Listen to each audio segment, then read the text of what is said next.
Be ready. 15 seconds.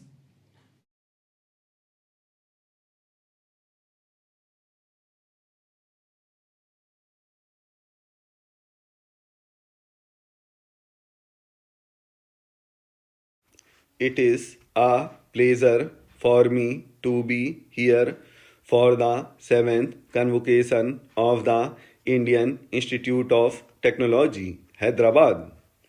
This occasion is a double celebration as it coincides with the 10th anniversary of the opening of the institute.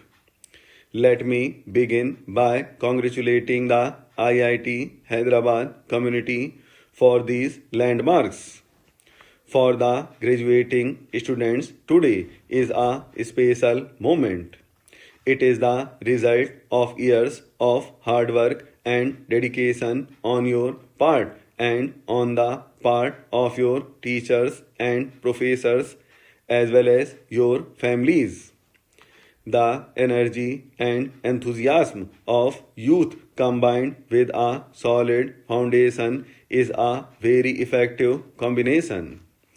It can take an individual very far. As fresh IIT graduates, you are entering a world and an India packed with opportunities. There is so much you can do and so much you can achieve for yourselves, for your families, for society at large, particularly for those less fortunate than you. Please dream big and aim high, and please take risks.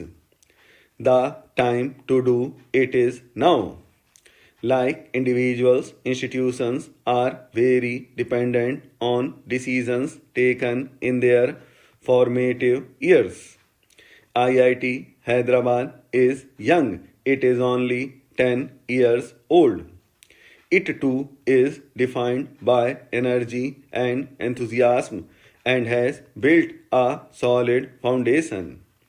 Today you have 2500 students, one in 5 of them being a young woman. The institute has a strong postgraduate program with 30% of students pursuing a PhD. These are commendable figures, but the question is what next? The road you take today will determine your future, not just for the next few years, but perhaps for the rest of the century. That may sound like an overstatement, but do consider some of the world's major universities or even the older IITs, your peer institutes.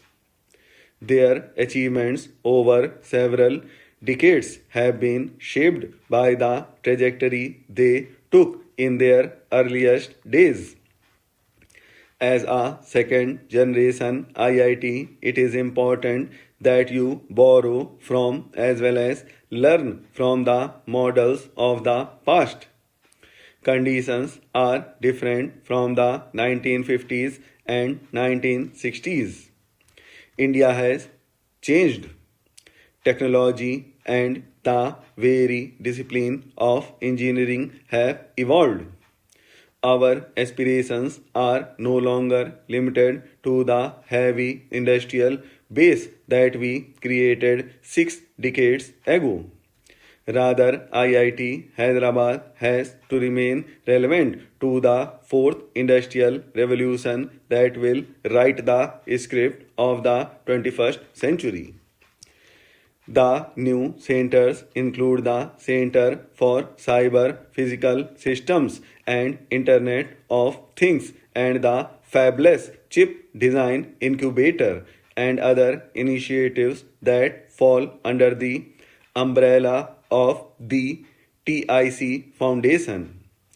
Collaborative research is being carried out in areas of widespread utility such as 5G technology, affordable housing, and information networks for natural disaster mitigation and recovery. MOUs with leading international universities and R&D agreements with Japanese industrial corporations are also worthy of appreciation. Ladies and gentlemen, members of the faculty and dear students, the best scientific universities and institutions of learning are not just teaching shops or degree factories.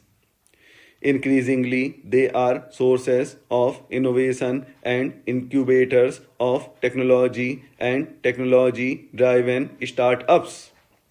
The knowledge ecosystem of public investments in science, academic institutions and universities, research laboratories, commercial applications, and private enterprise has an almost magical potential.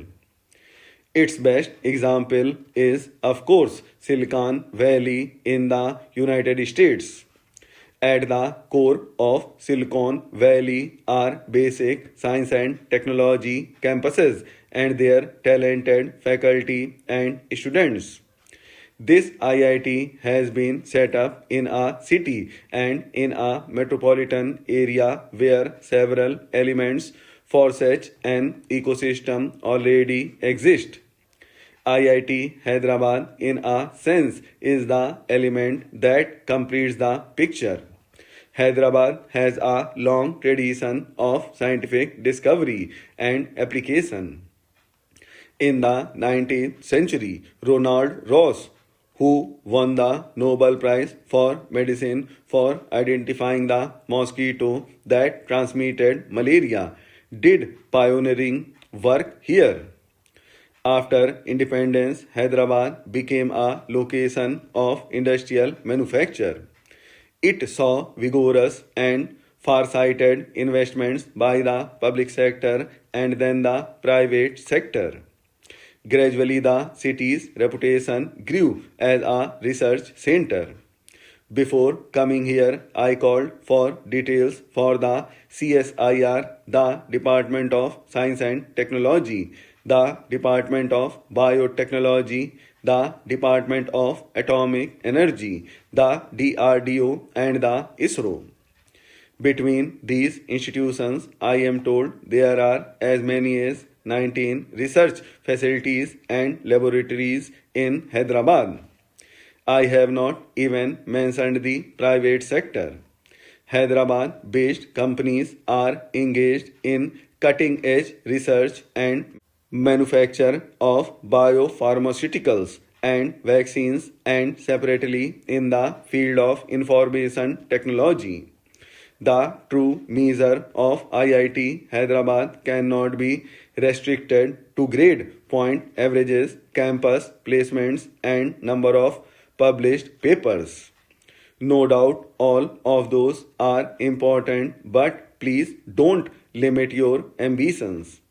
Please break out of silos and please encourage others to break out of silos. India will judge your success by the vitality and the output you can ensure for not just yourself but for the entire Hyderabad knowledge ecosystem. Mr. Speaker, if agricultural production has to be maximized, the greatest attention has to be given to four factors. First, seeds should be of the right quality and improved with high-yielding varieties. Then, fertilizers, pesticides, and water. As regards these four factors, it is interesting to see that government or the ministry does not appear to have paid any attention to certain malpractices that have crept into these matters. Take, for instance, seeds. There is no mention at all of the fact that a large percentage of these so-called improved or high-yielding varieties of seeds is adulterated. What steps has the government taken in this regard? It is not a vital importance that seeds should be pure and unadulterated. their effect on production is very great. Therefore, from this point alone, all possible steps should be taken to prevent adulteration. The farmer suffers because he spends money on costly seeds in order that he may get the best possible yield, but finds that the seeds are adulterated.